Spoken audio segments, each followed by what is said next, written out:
마가복음 1장 1절로 15절의 말씀 묵독하겠습니다. 하나님의 아들 예수 그리스도의 복음의 시작이라 선지자 이사야의 글에 보라 내가 내 사자를 네 앞에 보내나니 그가 내 길을 준비하리라. 광야에 외치는 자의 소리가 있어 이르되 너희는 주의 길을 준비하라. 그의 오실 길을 곧게 하라. 기록된 것과 같이 세례 요한이 광야에 이르러 죄사함을 받게 하는 회개의 세례를 전파하니 온 유대 지방과 예루살렘 사람이 다 나아가 자기 죄를 자복하고 요단강에서 그에게 세례를 받더라. 요한은 낙타털 옷을 입고 허리에 가죽띠를 띠고 메뚜기와 석청을 먹더라.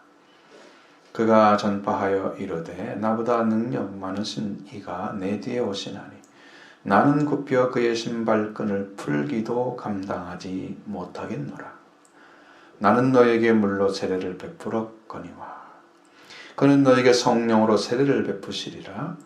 그때 예수께서 갈릴리 나사렛으로부터 와서 요단강에서 요한에게 세례를 받으시고 건물에서 올라오실새 하늘이 갈라짐과 성령이 비둘기같이 자기에게 내려오심을 보시더니 하늘로부터 소리가 나기를 너는 내 사랑하는 아들이라 내가 너를 기뻐하노라 하시니라.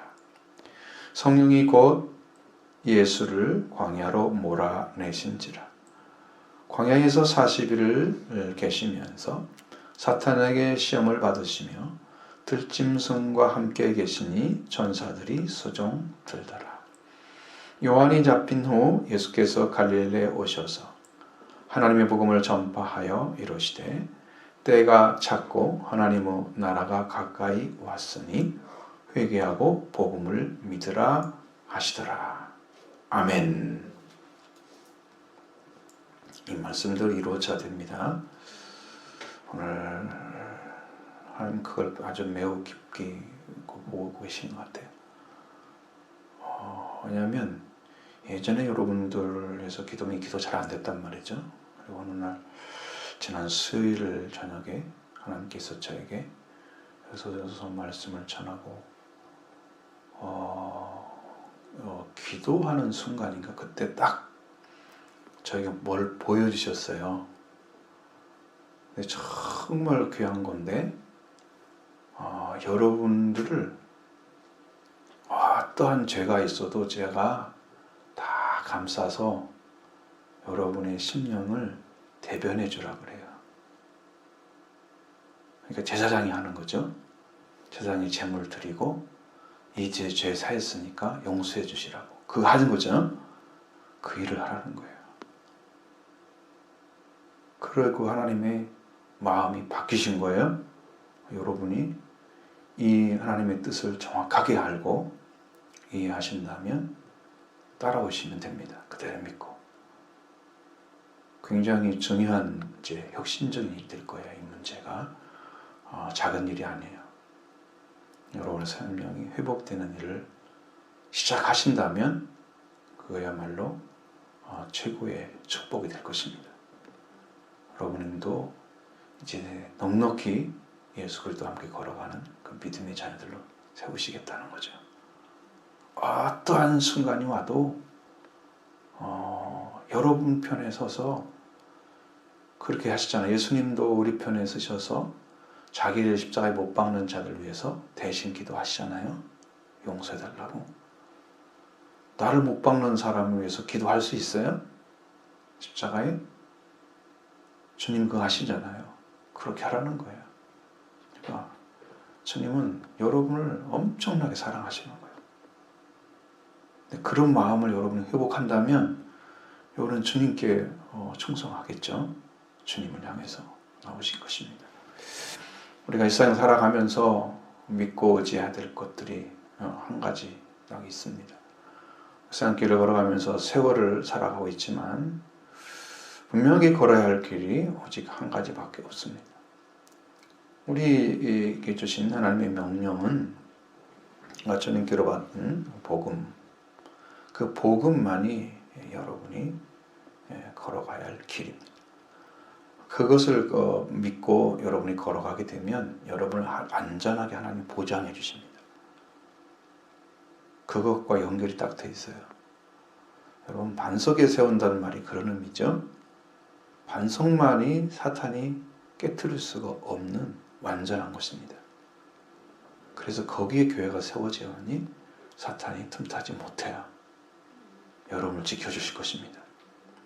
그래서 하나님께서 우리에게 구약에 약속하신 메시아를 이 세상에 보내주셨습니다. 그러니까 없었던 것이 갑자기 온 게 아니고 이미 구약에 약속한 말씀이 우리 신약 가운데 예수 그리스도가 오셔서 이루신 거죠. 이 메시아를 믿고 죽지 말고 살아나라고, 살라고 말씀하십니다.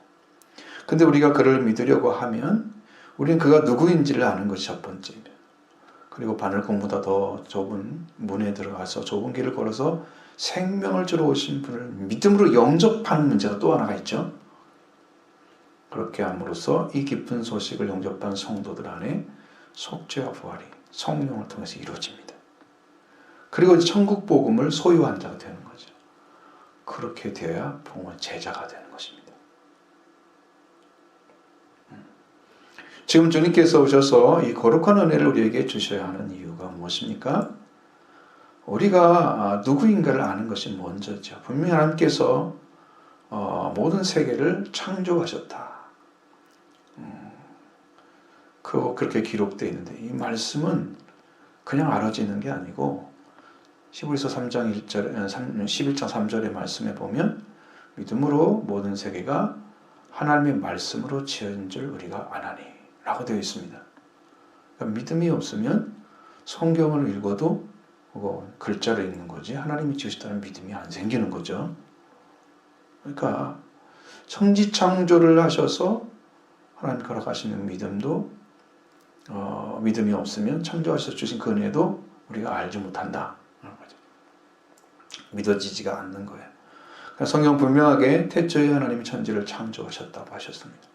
이 창조하신 모든 세계를 사람에게 주신 거예요. 마지막에 지은 자가 하나님의 형상과 모양대로 지음받아서 하나님의 씨가 되게 하시고 하나님의 아들이죠. 그리고 하나님이 만드신 만물의 통치자가 되게 하셔서 왕권을 주신 거예요. 그래서 우리는 씨와 왕권을 동시에 가지고 있는 거룩한 존재였습니다. 창세기 1장 28절 말씀 안에 그 안에 기록되어 있는 거예요. 근데 그러나 사람이 뱀의 유혹으로 인해서 영생하는 생명을 빼앗기고 죽음에 속해 버렸습니다.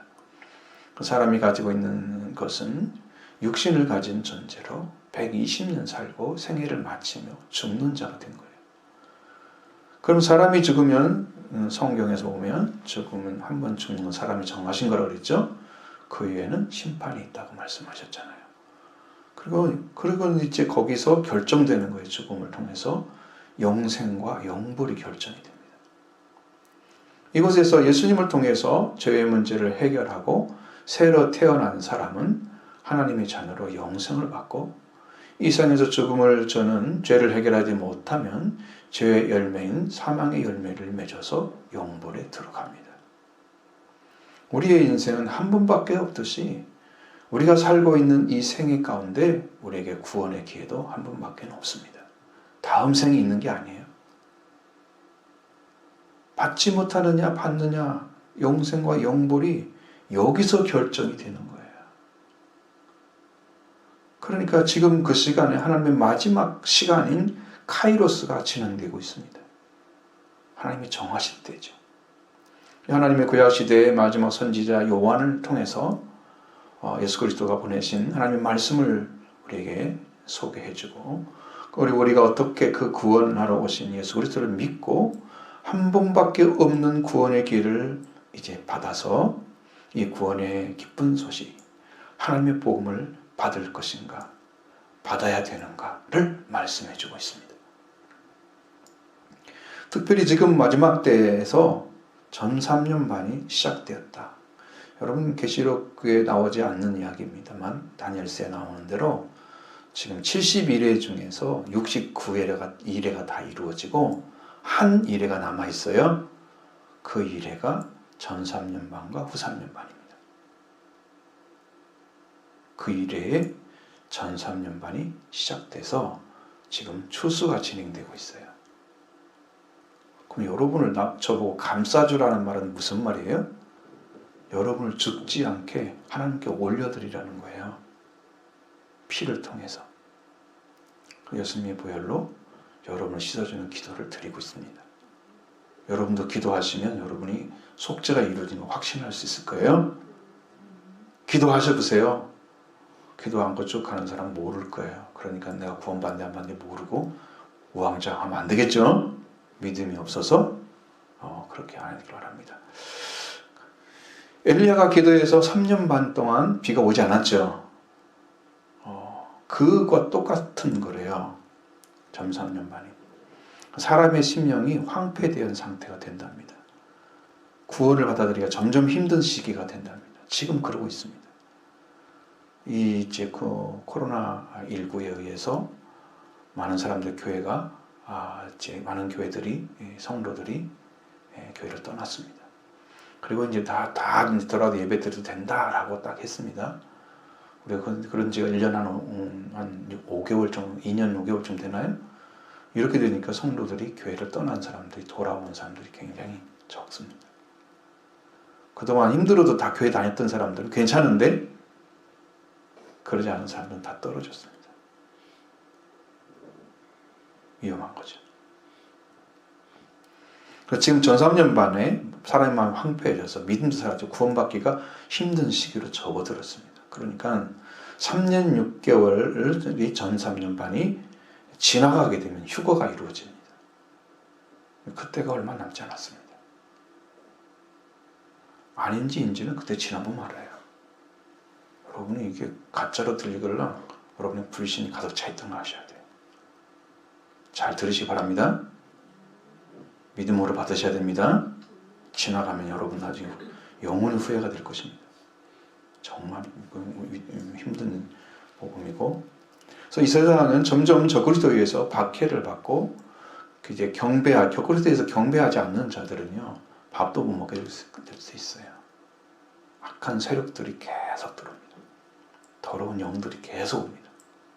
그리고 마지막 심판 후 3년만 들어가서 심판 이룰 때까지는 엄청난 고난이 있고 거기에 살아남는 성도가 거의 없을 거예요. 그러다가 이제 멸망을 당합니다. 그래서 주님 오실 때가 아주 매우 가까워졌습니다. 이 가까운 시간이 되었습니다. 깨어있어 기도하면서 주님 맞을 준비를 하는 시기임을 여러분 한 분 한 분이 다 깨닫게 되기를 바랍니다. 꼭 그렇게 하셔야 됩니다. 이제 복음의 이 마가복음의 말씀이 우리에게 왜 필요한가? 우리가 이 복음을 믿어야 하는지 이해하는 시간이 되기를 원합니다. 이제 이 복음 믿음으로 받아서 하나님께서 예수님을 보내주셔서 우리에게 이 거룩한 복음을 주셨습니다.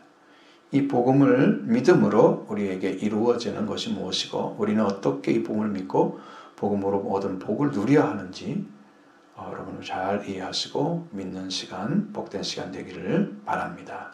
먼저 1절의 말씀 봅니다. 하나님의 아들 예수 그리스도의 복음의 시작이라. 아멘. 자, 하나님의 아들 예수 그리스도의 복음의 시작이라. 이렇게 우리가 성경을 읽을 때 참 용어가 탁탁탁 정리가 돼서 그 말이 무슨 말인가 알아듣기 시작하면 여러분은 이게 이제 문장을 읽을 수가 있게 되는데 예수 그리스도가 하나님의 아들인 걸 어떻게 알고 그게 무슨 의미인지 참. 그래서 이 복음서 예수 그리스도 하나님의 아들 예수 그리스도의 복음이라고 그랬죠. 그 복음이 시작됐다는 거예요. 어떻게 시작됐는가는 쭉 가는 거죠. 이제 진행되는 것입니다만 우리가 받아야 할 참으로 기쁜 소식이 바로 예수 그리스도라고 가르쳐주고 있습니다. 이 말씀보다 더 기쁜 소식은 세상에 주신 적이 없습니다. 이것은 하나님께서 죄와 사망, 죽음의 영벌에 들어가야 할 자들에게 주시는 기쁜 소식이기 때문입니다. 이 말씀은 하나님께서 사망과 멸망에 속해 있는 자들을 살리시기 위해서 보내시는 하나님의 선물이기 때문입니다. 하나님 우리가 죄로 인해서 하나님 하나님을 떠난 것을 가장 잘 알고 계십니다. 사실은 하나님과 관계 단절이 죄라고 하는 것입니다. 하나님께서 사람에게 선악을 알는 열매 먹지 말라, 먹는 죽으리라고 하신 이 선악과를 만들었기 때문에 사람들이 죽었다고, 그리고 하나님께 잘못했다고, 하나님께서 잘 그거 안 만드셔도 될 텐데 만드셨다고 하나님께 핑계를 대고 있잖아요. 이해를 못하는 사람들이. 사실은 창조하기 이전에 타락한 천사가 있었습니다. 그게 마귀죠. 사탄이라고 하는 구약에서는. 하나님은 나의 말을 들어야만 너희가 살 수 있다. 이 사탄에게로부터 살 수 있기 때문에 그래서 말씀을 주신 거예요. 이 사람들을 지키려고. 그래 내 말을 지키지 않으면 너희는 죽는다. 라고 말씀하신 것입니다. 그래서 이 사람이 말씀을 지키라고 말씀을 주셨지만 하나님의 말씀, 그 사람이 하나님의 말씀을 믿지 않고 사탄의 속임수에 넘어서 와서 하나님의 말씀을 떠나서 사탄의 말을 가지고 가지게 되었을 때 죄가 들어왔습니다. 죽음이 사람에게 왔습니다. 그래서 사람에게 주셨던 하나님의 아들과 통치권을 다 잃어버렸습니다. 이걸 찾아주시려고 하나님은 여자의 후손, 이 뱀의 머리를 쳐 부수게 하겠다고 이미 전쟁을 선포하셨죠. 하나님께서 우리에게 우리가 하나님께로 돌아가야 할 길도 알고 계셨습니다. 하나님께로 돌아가서 영원히 사는 생명을 얻고 영생하는 길도 이미 다 알고 계셨고 준비되어 있었습니다. 그래서 창세전에 하나님께서 창세전에 우리를 구원하실 분을 히브리어로는 메시아라고 하죠. 그리고 헬라어로는 그리스도를 예비하신 거예요. 그분을 이 땅에 보내주신 거예요. 그분이 그리스도라고 하는 그리스도이십니다. 이 예수님은 그리스도라 부르는 구원자가 바로 예수란 이름을 가지고 이 땅에 보내심을 받은 거예요. 그분이 하나님께로부터 온 하나님의 아들이시다. 이것도 이상해요. 왜냐하면 여러분 우리 성경에서 예수 그리스도를 분명하게 하나님이라고 지칭하는 곳이 몇 군데 나옵니다. 로마서 9장 5절에도 나오잖아요. 그리스도는 영원히 찬양받으실 하나님이시니라. 그리스도 하나님이십니다. 그 하나님인데 왜 하나님의 아들로 나타나셨어요? 하나님이신데 불구하고. 그것은 우리가 하나님의 아들인데 하나님의 아들들이 사단에게 다 졌잖아요. 그래서 사람이 되셔서 하나님 사람이 되셔서 우리가 싸워서 승리해야 될 그 승리를 주시기 위해서 사람이 되신 거예요. 그러니까 이것은 하나님의 신비로운 은혜입니다. 이걸 다 찾아주기 위해서 사람이 잃어버린 생명을 다 찾아주기 위해서 그리스도 구원자를 예수란 이름으로 보내신 거예요.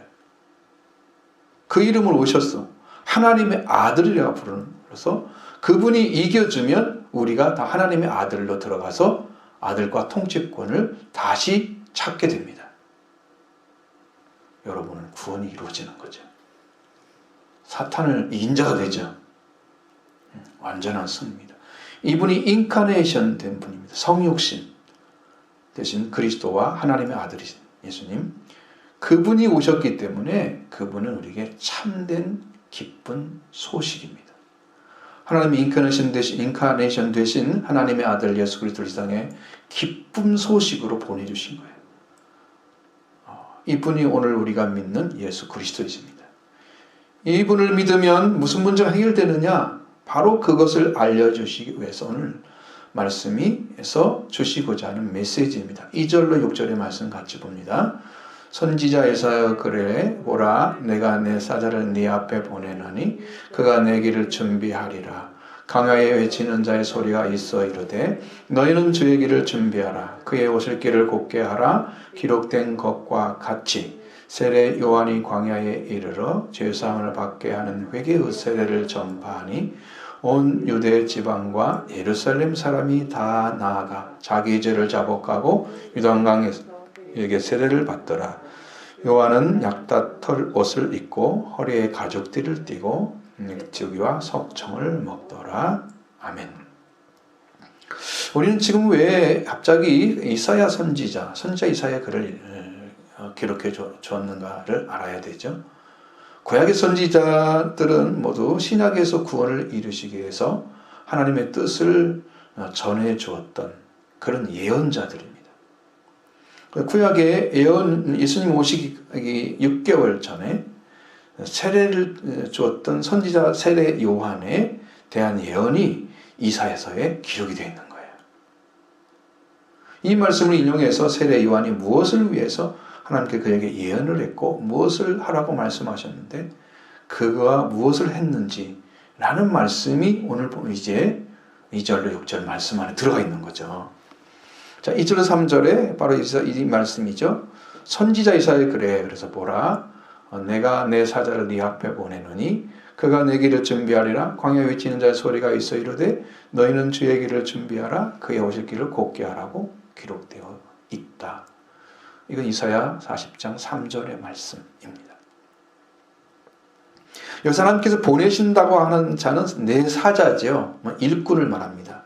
하나님의 일꾼을, 내 일꾼을 누구 앞에 보낸다고요? 네 앞에, 너라고 하는 존재가 있죠. 내 앞에 보냅니다. 바로 내 사자, 지금 요단강에서 예수님 앞에 예수님보다 앞서 와서 세례를 베풀고 있는 구약의 마지막 선지자 세례 요한입니다. 그럼 네 앞에 보낸다는 말씀과 같이 너는 누구냐? 그 너는 예수 그리스도를 가리키는 거예요.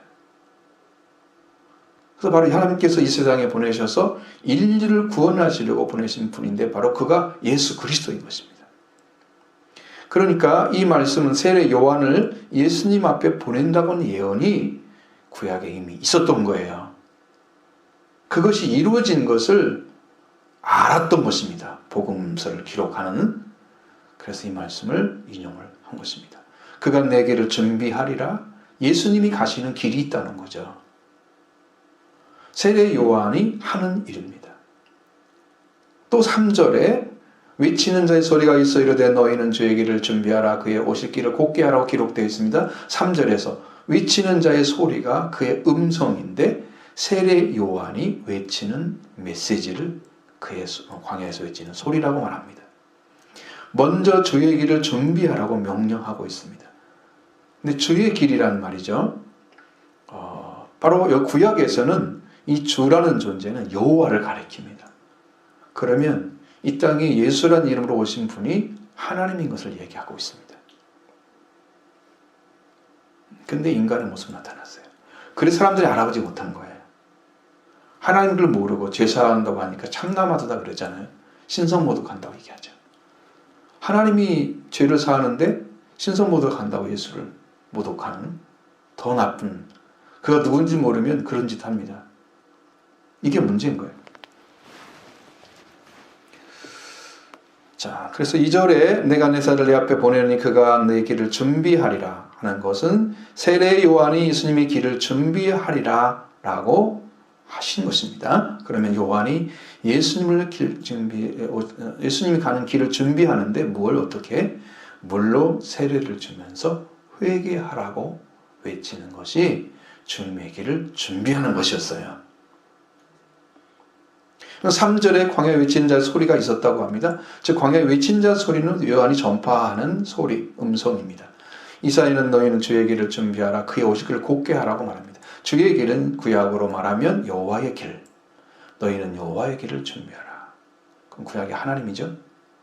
그의 오실 길을 곧게 하라. 비틀어져 있는 길을 분명하게 굽은 길을, 여호와의 굽은 길을 곧게 하라고, 반드시 피라고 말씀하셨습니다. 편호라고. 사람들은 하나님께 곧바로 갈 수 있는 길을 알지 못해서 굽게 만들어 놨어요.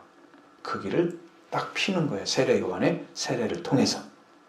회개가 되어지면 그 길이 펴집니다. 그 길이 예수님이 오시는 길입니다. 하나님을 위해서 예비된 길입니다. 그게 회개죠. 분명히 아시겠죠?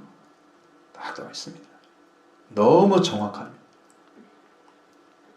자, 사람들이 왜 굳게 만들었냐 그러면요. 죄 때문에 굽어진 거예요. 그걸 반드시 폈어요. 평탄하게 했어요. 하나님이 곧바로 올 수 있는 길을 너희는 만들어 놓아라. 하나님이 오셔서 할 수 있는 길을 만들어 놓아라 라고 쓴 것이죠. 이것을 요한이 외쳤습니다. 4절 말씀에서 세례 요한이 그럼 그 말씀 2절 3절의 말씀을 어떻게 외쳐서 무엇을 말을 하고 외쳐서 그 말씀이 이루어졌는지를 보여주는데, 세례 요한이 광야에 이르러 죄사함을 받게 하는 회개의 세례를 전파했다고 말씀합니다. 이 말씀 2절 3절 선지자 이사야가 예언한 대로 광야에서 세례 요한이 외친 말씀이 이거라는 거죠. 얘기가 되셨죠? 이게 연결이 돼야 돼요. 여러분, 성경이 문장이 돼야 돼요. 이제는 정확하게 용어도 알고, 그래야 여러분 믿음이 딱 세워집니다. 그럼 무엇을 하기 위해서 세례 요한이 광야에서 이 말씀을 전파했습니까? 죽은 자들에게 회개의 세례를 전파한 것입니다. 죄사함을 받아야 하는 회개의 세례를 외친 것입니다. 요한의 말씀을 받는 자들은 죄사함을 받게 하는 회개의 세례를 받아야만 하는 자들이었어요. 그렇기 때문에 이 말씀을 외친 거예요. 반드시 죄사함을 받게 하는 회개의 세례를 전파해야만 했던 것입니다. 앞에서 말씀도 같이 하나님을 떠난 사람이 죽어서 영원한 형벌을 받아야 하는 자가 되기 때문에 세례 요한은 이 사람들에게 회개하고 죄의 용서를 받게 하는 회개의 세례를 전파해야만 했다는 거예요. 이게 세례 요한의 사명입니다. 이 죄사함을 받게 하는 회개의 세례가 주의 길을 준비하는 것입니다. 주님이 그 길로 오시는 거예요. 어떤 사람? 죄사함을 받게 하는 회개를 한 사람이 죄사함을 받는 그 은혜를 입혀주시기 위해서 주님이 길이 준비된 거예요. 그러면 이제 회개한 사람들은 어떻게 와요? 주님 오셔서 여러분에게 죄를 사해 주실 것입니다. 주님이 길이 준비된 사람이기 때문에. 할렐루야. 그게 받는 은혜 받는 방식이에요. 우리 이렇게 쉽게 가르치는데 이해 못하면 큰일이죠. 그 길로 쭉 가시면 됩니다. 주님이 준비해 놓은 은혜를 베풀어 주실 것입니다. 그래서 정결하게 되는 물세례를 받고 피로 죄사함을 받으시는 분이신 예수님에게 가야 합니다. 죄사함을 받고 회개세를 받은 사람은 거기서 그 예수님에게 가야 되는 것입니다. 그분이 천국이고 그분이 곧 복음입니다. 이제 요한이 이 말씀을 전했을 때 5절에 온 유대 지방과 예루살렘 사람이 다 나아가 자기 죄를 자복하고 요단강에서 그에게 세례를 받았다. 그들이 자기 죄를 고백하고 죄사함을 받기 위해 세례를 받았다. 이것이 요한이 예사야 40장 3절의 말씀을 행한 결과이죠. 이걸 이루시기 위해서 주신 것입니다. 제가 이제 요단강에서 세례를 주었던 요한의 모습을 찾아보기 위해서 인터넷을 뒤졌더니 나와요. 거의 100번을 성지순례를 했던 분이 성경을 가르치는 모습이 나오는데, 요단강에서 세례를 어디서 주었는지 그런 거, 예수님이 세례를 어디서 받았는지 그런 걸 다 연구를 해서 그게 나와 있어요. 이제 완전하게는 알 수 없지만 그런 것들을 대략 제가 살펴보기도 했습니다. 아마 그렇게 세례의 모습, 그 예수님이 세례를 받았던 그곳에서 얼마 떨어지지 아니한 곳에서 세례를 받은 사람들이 막 춤을 추면서 찬양하면서 기쁨이 넘치는 걸 제가 봤습니다. 거기는 침례를 받죠. 물이 얼마나 탁한지 그 물에 들어가서도 침례를 받고 나와서 그렇게 기뻐하는 모습을 세례 받고 기뻐하는 걸 처음 봤어요. 얼마나 좋아하는지. 세례 요한이, 이 예수님의 복음이 시작됐습니다. 하나님 아들 예수 그리스도의 복음이 시작이 바로 세례 요한을 통해서 시작이 됐는데, 세례 요한은 이렇게 들었습니다. 하나님께서 그 말씀의 사역을 했습니다. 이제 이러한 모습으로 드러났습니다. 요한은 약다 털옷을 입고 허리에 가죽띠를 띠고 메뚜기와 석청을 먹었다. 석청은 이제 돌꿀입니다. 돌 가운데 이렇게 꿀벌들이 만들어 놓은 그걸 따서 먹는 거죠. 메뚜기를 생으로 먹진 않았겠죠. 모르겠습니다. 구워서 먹었겠죠. 그러니까 음식이 세상이 이제 사람들이 만들어 놓은 게 아니고 하나님이 주신 걸 그대로 먹고 살았던 사람이 기대지 않은 그런 성품의 소유자인 것을 보여주고 있는 것이죠. 자, 누가복음 1장 17절에 보면 상반절에 기록한 말씀 가운데서 세례 요한에 대해서 하나님께서 가브리엘 천사를 통해서 세례 요한 아버지 제사장이신 대제사장인 사가랴에게 주신 말씀이 있습니다. 근데 그가 또 엘리야의 심령과 능력으로 주 앞에 먼저 와서 이렇게 기록되어 있습니다. 이 말씀에 엘리야는 구약의 마지막 예언자입니다. 그 예언서 가운데 4장 5절에 보면 내가 선지자 엘리야를 너에게 보내리니. 그래서 그 보낸 선지자가 누구냐 그러면 신약에서 메시아 이제 엘리야의 심령과 능력으로 주 앞에 먼저 온 세례 요한이 바로 구약에서 하나님께 보내고자 했던 약속했던 그 사람입니다. 엘리야죠. 엘리야의 영을 그대로 받고 복음을 전하는 것입니다. 살아서 천국 가는 복음을 그대로 전해 주었습니다. 그가 이렇게 사역을 했습니다. 자, 바로 이제 그 사역을 완성시켜서 그분이 이제 어떤 일을 완성을 시키는지 보십시오. 세례 요한이 전파한 말씀은 곧 7절로 8절의 말씀에 기록되어 있습니다. 보시죠.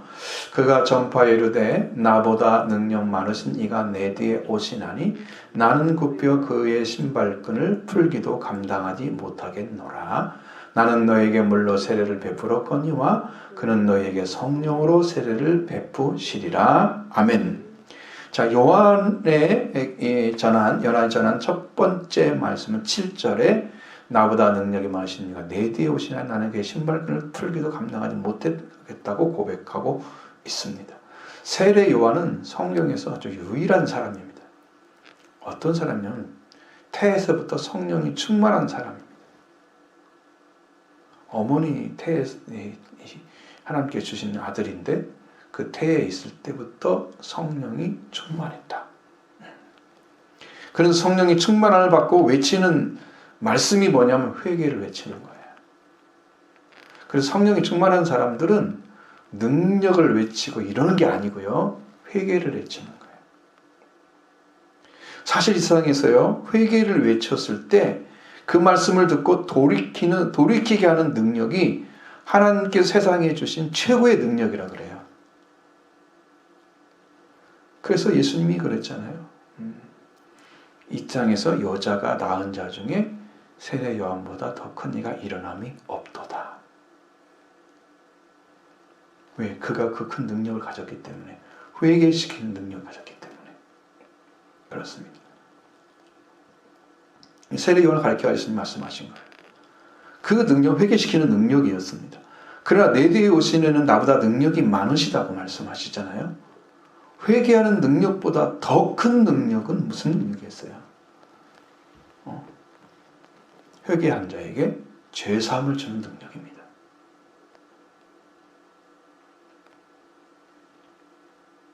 바로 요한 뒤에 오신 분은 예수 그리스도이셨습니다. 전통적으로 요한이 6개월 먼저 광야에 살면서 회개를 외쳤다 이렇게 말합니다. 태어나기 6개월 먼저 태어났으니까 그렇게 생각하는데 정확한 건 모르죠. 더 먼저 했는지도 모르지만 그런데 요한보다 더 큰 능력은 바로 죄사함을 주는 능력인데 그래서 죄를 용서받기 원한다면 누구한테 와야 되냐? 죄를 사하시는 분한테 와야 돼요. 죄사함을 줬게 하는 회개의 세례를 주었잖아요. 세례 요한이. 그럼 죄사함을 받는 사람들은 누구예요? 세례 요한에게 세례 받은 사람이잖아요. 근데 요한은 그렇습니다. 자기가 내 뒤에 오시는 분, 나보다 능력이 많으시다. 그래서 나는 그의 신발끈을 풀기도 감당하지 못했다 그랬습니다. 신발끈을 풀어주는 사람은 주인이 돌아왔을 때 발을 씻어주기 위해서 하는 종이 하는 일입니다. 그러니까 예수님의 종으로서도 자기는 너무 부족하다. 그걸 알았습니다. 신발끈도 풀 수가 없을 정도로 주인의 발을 씻어줘야 되는 그런 종의 자리에 서서 설 수가 없을 정도 나는 작은 자다. 세례 요한은 자기를 알고 있었던 거예요. 예수님의 더 큰 능력을 그는 증거해 주었습니다. 예수님은 바로 요한은 주님이신 예수님께 종으로서 설 수 없는 자인 것을 스스로 알고 고백했습니다. 그러나 예수님은 죄를 용서해 주는 능력을 가지셨다는 거예요. 구약에서 죄를 사하시는 분은 하나님밖에 없다고 말씀하고 있습니다. 그 하나님이 인간의 모습으로 그리스도 준비하신 창세전에 준비하신 그리스도로 이 땅에 뱀의 머리를 치러 오신 거죠. 그분이 예수라는 이름으로 나타난 거예요. 일단. 자, 그래서 이 예수님은 곧 하나님이신 것입니다. 자, 예수님을 죄를 사하는 권세를 능력 가지신 걸 알지 못했던 믿지 않았던 바리새인들은 예수님께서 중풍병자에게 소자의 내상을 받았니라 했을 때 신성모독을 했다. 거꾸로 예수님을 모독했던 사건도 있습니다. 예수님 자신이 하나님이신 것을 죄사함으로 나타내셨지만 바리새인은 그 예수님을 믿지 않고 그를 죽여서 자신들의 기득권을 지켜했던 모습을 성경에 가득 차 있는 내용입니다. 자, 예수님은 죄를 사하는 능력을 가지셨고 그는 성령으로 세를 베푸는 분이셨습니다. 여러분, 그래서 제가 이제 알았어요. 속죄와 부활의 은혜는요, 성령을 통해서 주신다는 거예요. 속죄와 부활의 은혜를 입은 사람은 성령 세례를 받은 사람이었어요. 성령 충만한 건 아니고 성령, 그러니까 여기에는 뭐가 빠졌어요? 죄사함을 주는 예수님의 세례가 빠졌죠.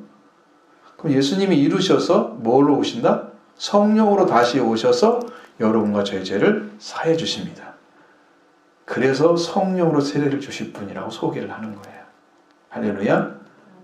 이 말씀도 이루어집니다. 그래 그게 빠진 거예요. 근데 많은 사람들은 그냥 물세례하고 성령세례 바로 가는 줄 알고 이 중간 세례가 뭔지를 모르죠. 근데 이게 분명히 말씀하고 있습니다.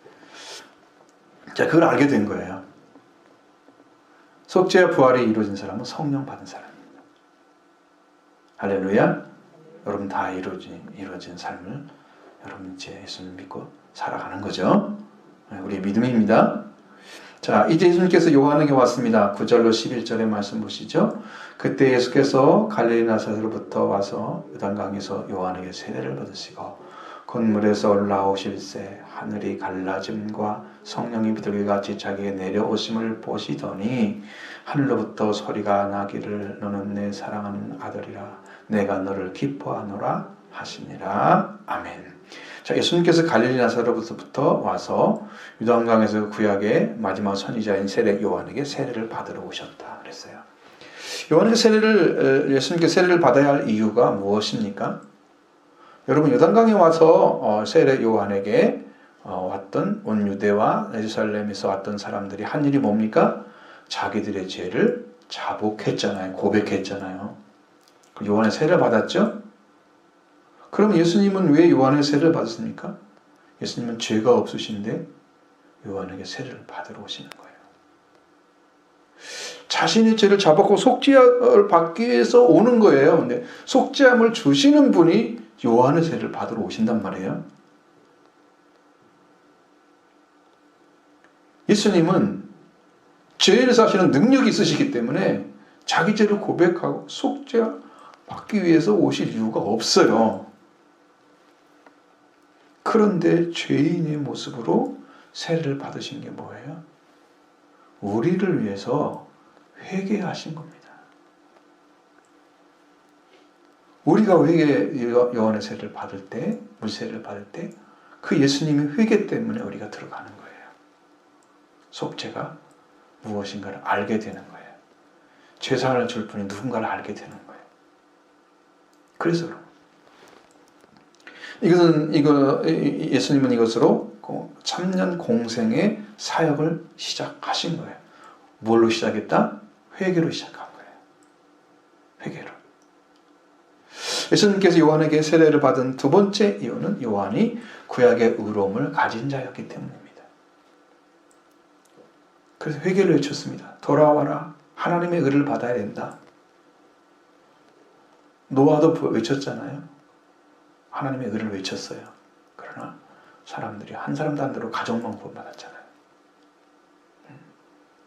하나님의 구약의 의로움을 요한이 가지고 왔어요. 마지막 구약의 의를. 그래서 예수님이 그걸 받아들이신 거예요. 그리고 신약의 의로움으로 변화시켰어요. 예수님의 속죄와 부활로 우리를 다 의롭다 하셨어요. 그걸 믿게 되면, 그 예수를 믿게 되면 다 의롭다 먹게 됩니다. 이걸 이루신 거예요. 이게 다 믿음을 받으면 돼요.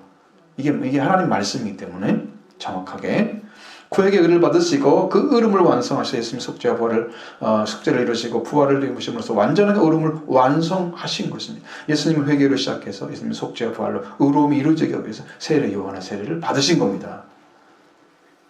요한은 예수님께서 요한의 세례를 받으시고 곧 물에서 올라오셨는데 그때 하늘이 갈라지고 성령이 비둘같이 자기 오심을 보셨다고 말씀하고 있습니다.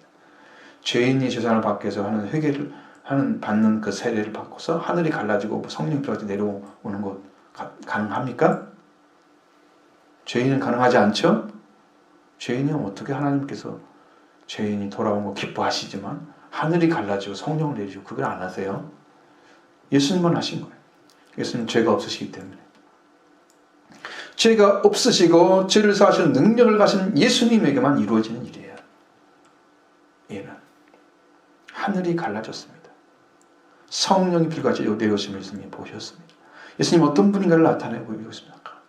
하늘이 갈라졌다는 단어, 나타내는 단어는 쪼개다, 찢다, 스필트나 아니면 tear, 아니면 나누다, divide, 분리하다, separate라는 단어를 씁니다. 이건 스키조라는 헬라어 동사입니다. 나누어진 걸 의미하는 거예요. 하늘이 이렇게 정확히 있었는데 나누어진 거예요. 양쪽으로 이렇게 펼쳐지듯이 이렇게 나눠진 거예요. divide. 그러면 이렇게 이제 열려졌다는 의미를 씁니다. 열려졌다. 그럼 다른 성경에는 열어지고 그렇게 했는데 여기는 또 갈라졌다고 말을 그렇게 번역을 해놨죠. 나누어진 것을 의미하는데 이건 요한복음 3장 18절에는 열려졌다, 하늘이 열렸다라고 얘기합니다. 그 단어로 쓰는 게 더 정확합니다. 하나님께서 계신 하늘은 보이는 하늘이 아니고 보이지 않는 하늘입니다. 그래서 다른 성경에는 하늘들이라고 써 있습니다. 하늘들이 열리고, 그러니까 천국에서 열리고 또 이 땅의 하늘도 열리고, 다 열려야 되는 거죠. 그래서 하나님이 보시는. 근데 여러분 생각해 보십시오. 그 하나님께서 하늘에서 열리는데 이 땅에 있는 예수님에게만 그 일이 열려진 거예요. 하늘이.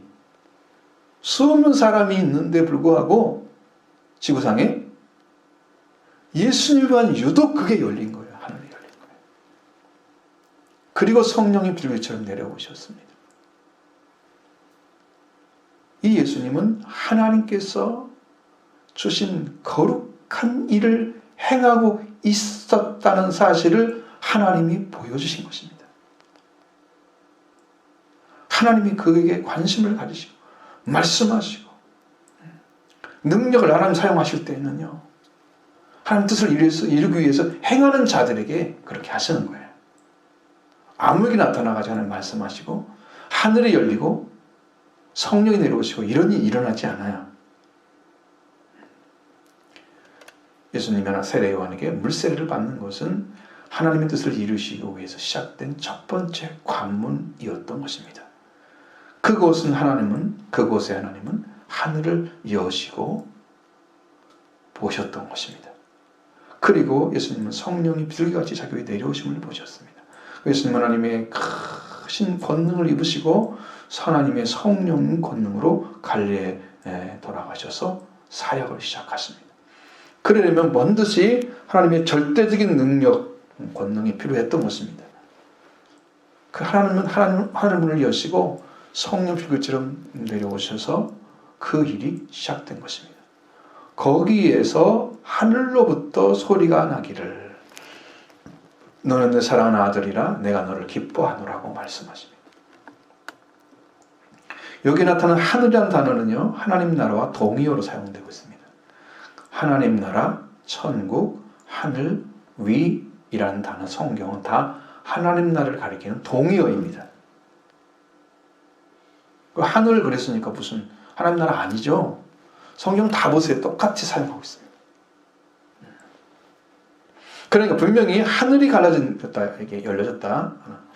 이 하늘로부터 이라는 단어는 하나님께서 예수님을 주목해서 보고 있다는 거예요. 그리고 하늘이 갈려졌기 때문에 하나님께서 지금 보고 계신 거고, 거기서 나는 소리도 하나님의 소리인 거죠.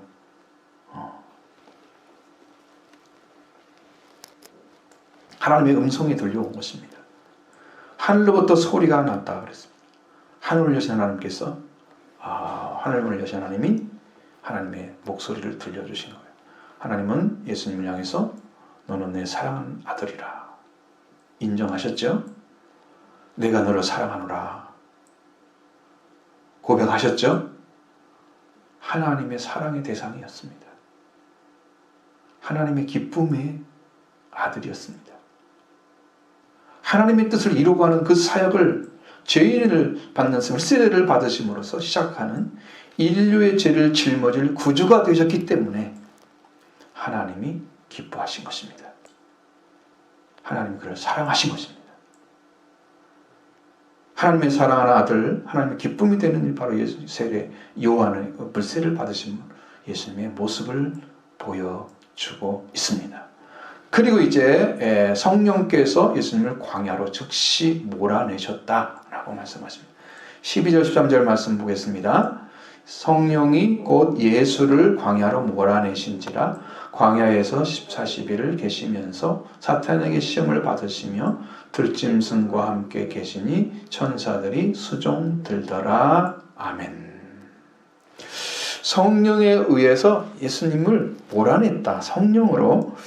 자, 예수님이 성령이 곧 예수님을 광야로 몰아내시다. 이 몰아내다는 단어는 에크발로라고 하는 단어인데, 이것은 쫓아내다, 내쫓다, 파견하다, 내보내다, 집어내다, 그런 의미 가지고 있는 동사입니다. 헬라어 동사입니다. 자, 예수님을 광야로 몰아내셨다. 스스로 가신 것이 아니고 예수님 광야로 몰려가신 거예요. 이렇게 성령이 이끌으셔 가시니까. 이제부터 예수님은 성령에 의한 완전한 사역을 시작하시게 된 것입니다. 예수 그리스도는 마귀의 죽음의 권세를 무력화시키는 일을 이제 시작을 하신 것입니다. 예수님이 곧 광야로 성령께서 곧 예수님을 광야로 몰아내셨습니다. 광야에서 40일을 계시면서 사탄에게 시험을 받으시고 들짐승과 함께 계셨고 천사들이 수종 들었다. 여러분, 이게 너무 단순한 이야기죠.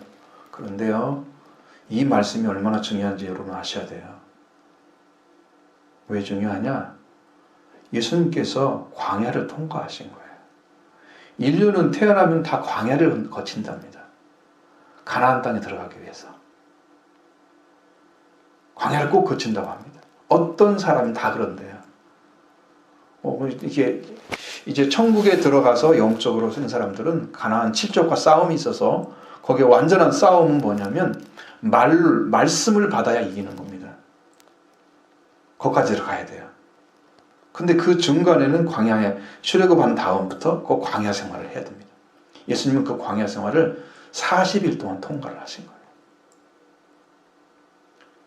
그런데 거기에서 마귀의 시험을 받으시잖아요. 공관복음, 마태복음 4장과 누가복음 4장에는 구체적으로 예수님께서 성령에게 이끌려서 마귀의 시험을 받으셨다고 기록하고 있습니다. 거기에 나오는 세 가지 시험이 있죠. 40일 동안 굶으셨다, 금식하시고 굶주리셨다, 이렇게 표현하고 있습니다. 잘 보세요. 무슨 말인지. 금식은 하나님께 한 것입니다. 그렇죠? 몸의 상태는 어때요? 굶주림의 상태죠. 두 가지를 다 이야기하고 있는 거죠. 금식하시고 굶주리셨다고 말씀. 두 가지를 다 동시에 말해주고자 하는 거예요. 그러면 금식은 하나님께 자기를 괴롭혀 회개하는 일을 하는 거잖아요. 하나님께 나가는 것입니다. 그 예수님은 굶주림에 육체에 엄청난 고통을 가져오죠. 배고픔의 고통. 힘이 다 소진되었지요. 자, 금식 후 줄이신 예수님은 몸은 고통스러운 상태에 계셨는데 그때 마귀가 찾아오는 거예요. 네가 하나님의 아들이면 그 많은 돌덩어리가 있는데 그 돌로 빵덩어리를 만들어라. 빵덩이를 만들라고 합니다. 그 굶주림과 고통 속에 예수님은 계셨는데 그게 지금 시험하는 거예요. 예수님은 그랬습니다. 사람이 빵으로만 살 것이 아니요 하나님의 입에서 나오는 말씀으로 살 것이니라. 빵은 육신을 위해서 섭취해야 될 음식입니다. 이것은 육신이 살아가기 위해서 먹는 것입니다. 하나님의 입에서 나오는 말씀, 레마, 여기는 레마입니다. 로고스가 아니에요.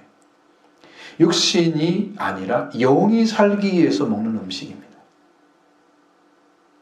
예수님은 굶주림 가운데서도 육신을 빵을 선택한 것이 아니고 하나님의 말씀인 영을 선택한 거예요.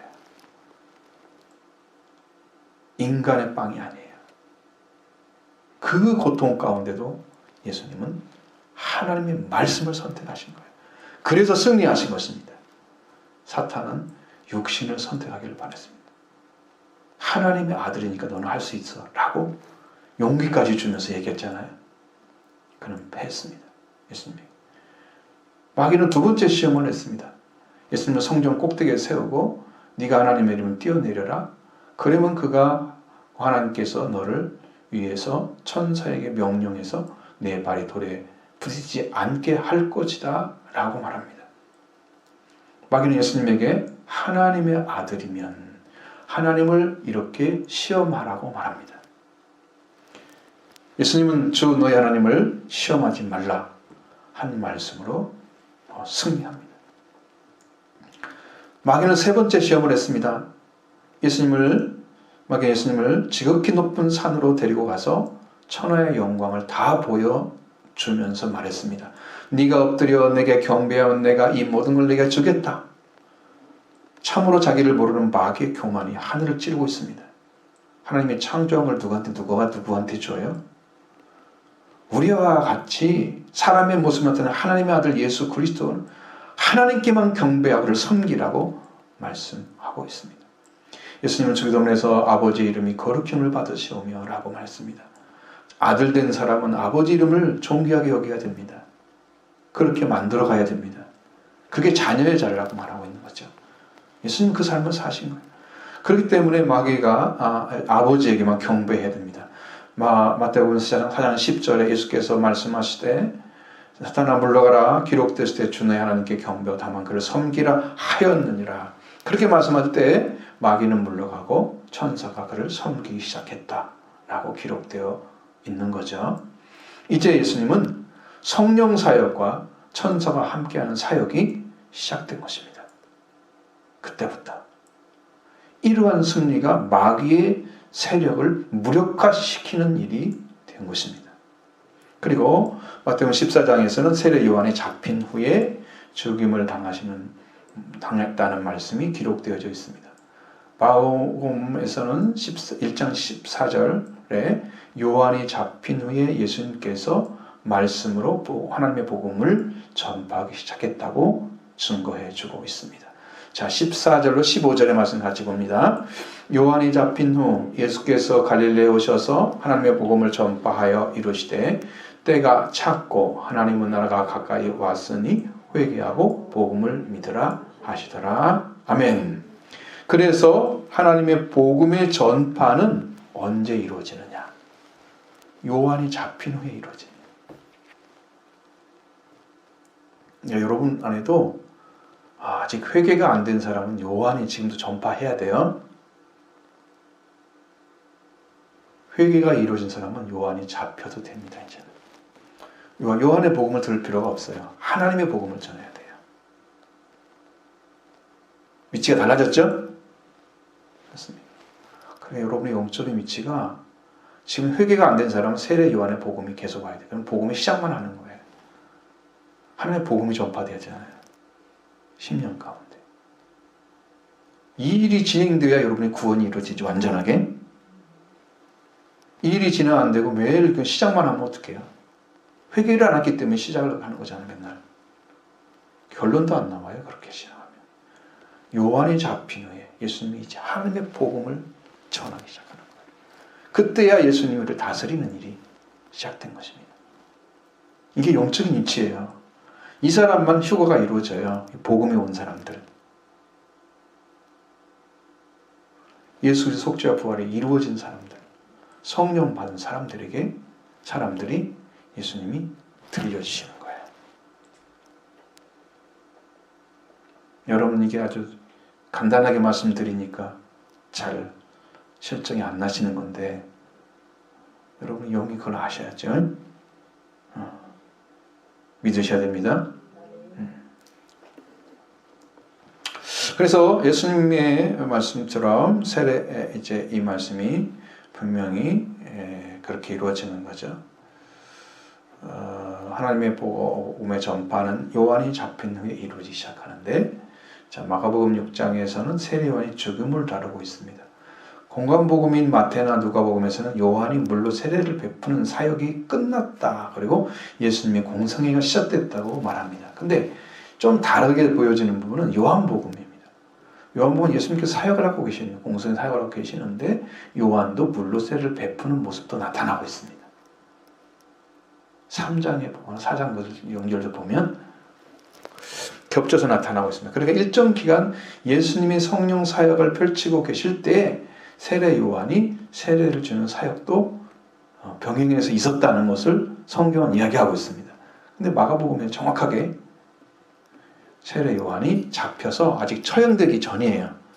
6장에 넘어가야 처형을 받아요. 그러니까 아직 1장이니까 처형되기 전에 예수님이 이제 요한이 처형한 것은 아닌데, 요한이 잡혔을 때 그때부터 예수님은 하나님의 복음을 전파하기 시작하신 것입니다. 그러니까 여러분, 자, 마가복음 1장 1절에서 하나님의 아들 예수 그리스도의 복음의 시작이라고 분명히 말씀하셨죠. 그 하나님의 아들 예수 그리스도의 복음이 세례 요한의 제사함을 받게 하는 회개의 세례로 시작되고, 나보다 능력이 많으신 네가 내 뒤에 오시나니 나는 굽혀 그의 신발을 끈을 풀기도 감당하지 못하겠다고 말하고 있고, 세례 요한이 나는 너에게 물로 세례를 베풀지만 그는 너희에게 성령으로 세례를 베푸시리라. 우리가 죄사함과 속죄와 부활이 여기서 이루어지는 거예요. 이걸 주실 거라고 약속하시잖아요. 여기에서 한 가지 더 말씀드리면, 물세례에서 성령 세례로 바로 뛰어넘잖아요. 예수의 죽음의 세례는 예수님이 이루셔야 할 문제인 거지 예수님이 전해야 할 문제가 아닌 거예요. 성령이 오시면 성령이 증거하는 거예요. 그래서 성령 세례로 바로 넘어가요. 여기서 말씀은 완전한 속죄가 성령이 오시면 이루어집니다. 그러니까 여러분, 믿음으로 내가 죄사함 받은 것처럼 이렇게 느껴지는 것들은 이루어진 게 아니에요. 성령이 실제로 오셔서 우리 안에 세례를 예수 그리스도의 속죄와 부활의 세례를 이루시고 성령 세례를 주시는 거예요. 그분이 그렇게 이루어집니다. 이렇게 성령으로 세례를 베푸실 분으로 말씀하시고, 예수 그리스도는 세례 요한에게 물세례를 받으시고, 이제 광야에서 마귀의 시험을 받으시고 승리하시고, 요한이 잡힌 후에 예수님이 갈릴리에 오셔서 하나님의 복음을 널리 퍼뜨리기 시작했다. 그러면 예수님 잡힌 이후면, 요한이 잡힌 이후면 죄사함을 받기는 회개의 세례인 물세례가 끝났다는 거죠. 물세례가 끝난 사람들, 하나님의 복음이 들려올 것입니다. 이 복음을 받을 수 있는 자는 죄사함을 받는 회개의 세례를 받은 자들입니다. 이들에게 전하신 복음이 곧 예수님이 전하신 하나님의 복음입니다. 예수님이 이제부터 이 복음을 널리 퍼뜨리고 계셨다라고 씁니다. 예수님께서 갈릴리에 오셔서 이 하나님의 복음을 전파하셨습니다. 예수님께서 이제 요한에게 세례를 받으신 남쪽의 사해의 상류에서 얼마 떨어지지 않은 요단강의 어느 부분입니다. 거기는 물줄기가 바뀌어서 지금은 그곳에는 세례를 줄 수가 없대요. 예수님 세례 받으신 걸 찾아냈어요, 실제로. 근데 거기서 한 200m 정도 내려와서 세례터가 생겼습니다.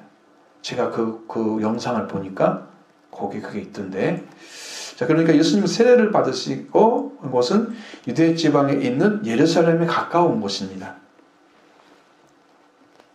유대 세례를 받으시고 유대 광야에서 성령에게 내몰려서 마귀의 시험을 받으시는 거예요. 근데 오시기는 어디로 오셨어요? 갈릴리로 오셨어요. 세례는 어디서 받았어요? 유대에서 받으셨어요. 그리고 갈릴리로 와서 복음을 전파하는. 여러분, 이 유대와 갈릴리는요, 차이가 너무 커요. 유대 지방은 유대인들이 중심이잖아요. 그러니까 거기에는 유다 지파 이런 사람 중심이잖아요. 갈릴리는요, 예전에 그 아수르에게 혼혈적이 됐던 사람들 있잖아요. 그런 사람들이에요. 그래서 문화가 영적 수준이 아주 낮은 상태에 있는. 유대 사람들은 갈릴리 사람들을 아주 얕봐버렸어요. 아주 시골스러운 사람이에요. 여러분 도시 사람들 시골에 가면 그런 느낌 있잖아요. 그런 차이를 느끼면 돼요. 차이가 엄청 커요. 그러니까 예수님이 유대에 계신다고 하면 이 바리새인들 이런 사람들에 의해서 엄청난 싸움을 하셔야 돼요. 제자도 고르기가 어려우실 거예요. 그러니까 갈릴리로 가시는 거예요. 거기에서 11명의 제자를 부르십니다. 그 예수를 팔 수 있는 사람은 유대에서 부르시는 거예요. 가룟 유다. 한 사람 불렀는데 그 사람은 버림받아요. 갈릴리 사람들이 다 복을 받아요. 가난한 사람들이죠. 가난한 자들에게 복음이 전파된다는 말씀이 이루어졌죠? 유다가 아니죠? 갈릴리는 북쪽에 있었고 그 중간에 사마리아가 있고 그 아래 남쪽에가 유다가 있었습니다. 예수님은 요한의 사역이 끝난 후에 잡힌 후에 요한이 예수님이 갈릴리에 오셔서 하나님의 복음 깊은 소식을 전해주었다. 자, 우리에게도 요한이 잡히게 되면 예수님이 복음이 여러분에게 전해집니다. 이제는 그러한 세례가 아니고 죄사함을 받고 성령 받은 자의 세례가 이루어질 것입니다. 자, 이 복음이 바로 15절의 내용입니다. 보시죠. 한번 다시 보겠습니다. 이르시되 때가 찼고 하나님의 나라가 가까이 왔으니 회개하고 복음을 믿으라 하시니라. 아멘. 때가 찼다고 먼저 말씀하시잖아요. 누구 때가 결정됐다고 말씀하십니까? 하나님의 계획. 하나님의 계획에 의해서 때가 결정됐다. 이 카이로스란 단어는요, 결정적인 특별한 때를 가리킵니다. 때가 찼다는 말은.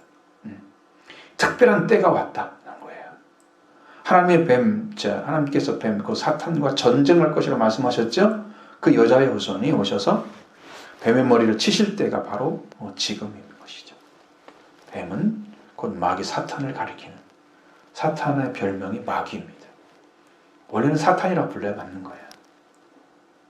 사탄은 구약적인 용어이기 때문에 잘 안 부르고 마귀라고 많이 그러죠. 그래서 이제 하나님은 이 때를 정하셨는데 하나님의 복음이시고 복음을 전파하시는 예수님이 오신 거예요. 그래서 우리에도 이 때가 차야만 됩니다. 이제 구원의 복음을 듣고 따라야 하는 시기가 가까이 왔다는 것입니다. 찼다고 하는 것은 만기가 되었다는 뜻입니다. 더 이상 미룰 수가 없는 거예요. 맥시멈 꽉 찬 거예요. 더 이상 미룰 수 없는 때가 딱 이루어진 거예요. 그리고 두 번째는 하나님의 나라, 하나님의 왕국이 가까이 왔다고 말씀하십니다. 하나님의 왕국의 왕이 누구예요? 예수 그리스도잖아요. 그러니까 하나님의 왕국, 하나님의 나라는 예수님을 가리키는 거예요. 예수님이 가까이 오셨어요. 지금 손 닿는 데 오신 거예요. 그런데 예수님이 왔는데 그가 하나님의 복음으로 오신 예수님인데 그가 누군지를 모르는 사람들은 어떤 사람들이겠어요? 돌아오지 않은 사람들이죠. 회개하지 않은 사람들이죠. 회개하지 않고 예수님을 바라보니까 뭐가 보여요? 예수님이 나사렛 촌놈이 보이는 거죠. 못 배운 동네에 갈릴리 그것도 그 촌사람이 보이는 거죠. 육체가 보이는 거죠. 돌아오지 않고 예수님을 믿는 사람들은 육체를 보는 거예요. 그분이 하나님인 것을 발견하지 못해요. 구원받지 못합니다. 회개가 없이 한국 교회는 복음을 전했습니다. 회개 없이 말씀을 전했으면 그래서 믿는 것처럼 살고 있는데 다 가짜예요. 대부분이. 물어보시면 알잖아요. 회개하고 믿는 거예요? 아니면 그냥 믿는 거예요?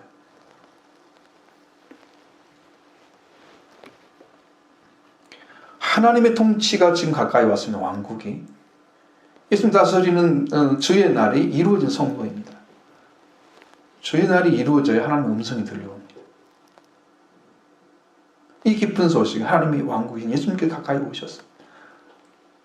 하나님의 나라에 들어가는 것이 예수님께 이루신 부활을 통해 들어가는 거예요. 이 죽음을 이기신 부활이 예수님이 이루신 하나님 나라의 천국이에요. 하나님 나라인 천국을 가리키는 거예요. 부활은.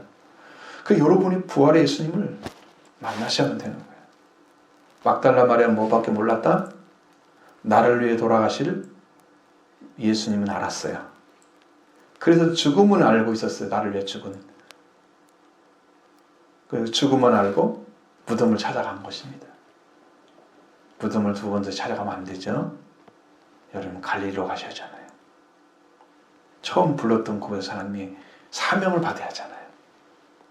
그걸로 가시는 거예요. 그러니까 회개하고 복음을 믿으라고 말씀하십니다.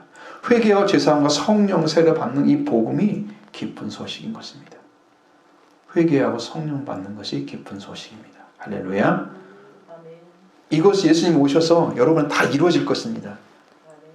예수님의 속죄와 부활의 은혜가 그냥 여러분에 탁 임해서 이걸 말씀하셔. 성경이 지금 말씀하신 게 내 안에서 이루어졌어요. 이 고백이 나오면 여러분 세례 요한에게 세례받은 자들이 자기들을 고백했잖아요. 그 고백보다 한 단계 높은 수준인 것이요. 이제는 구원을 받은 자가 되는 것이요. 이런 고백이 여러분에게 있기를 원합니다. 이런 믿음 갖기를 원합니다.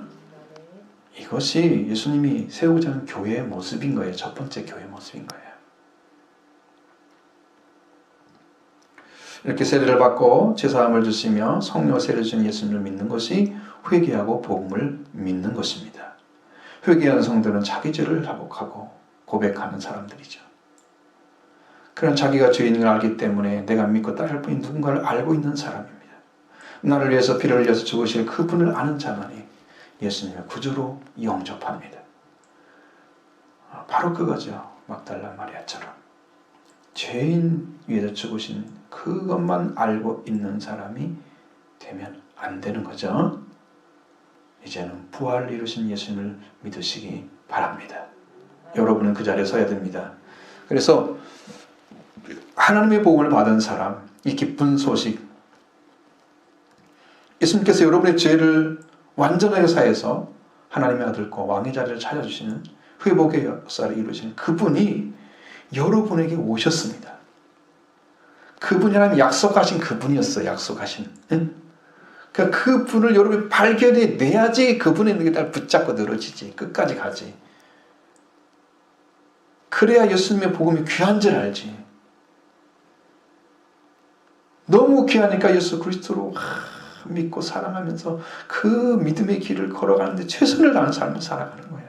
충성된 성도가 되는 것입니다. 이런 은혜를 있기를 원합니다. 이렇게 살아나기를 바랍니다. 거듭난 자인 것이죠. 그 사람이. 이제 성령을 주셔서 영생을 보장시키고 그 다음에 영광의 나라에 들어가게 하십니다. 오늘 말씀드린 성도 여러분, 오늘 우리가 살아야 할 유일한 길은 복음, 하나님의 복음, 하나님의 기쁜 소식인 예수님을 이렇게 믿고 의지함으로 우리가 영원히 산 자가 되고 하나님 아들과 함께 세우시는 왕으로 우리의 신분을 다시 찾아주는 세상을 이긴 자가 되는 이런 복을 받기를 원합니다. 하나님은 철저하게 여러분들을 감싸주고 계시고 말씀하신 것처럼 저 여러분을 죄를 위해서 속죄의 피를 뿌리고 있습니다. 하라는 대로 해야지 종이죠. 뭐 내 감정대로 해요? 내 생각대로 해요? 종이 아니죠. 그건. 보이는 대로 판단해요? 아니잖아요. 예수님은 들리는 대로 판단하셨다고 그랬잖아요. 하나님의 음성이 들리니까 그대로 판단하셨다고 그랬죠. 저도 하나님의 음성대로 판단할 것입니다. 여러분들. 제 생각 아닙니다. 그러니까 여러분들 믿고 의지해서 주님과 함께 걸어가는 그 믿음의 자녀가 꼭 되시기를 바랍니다.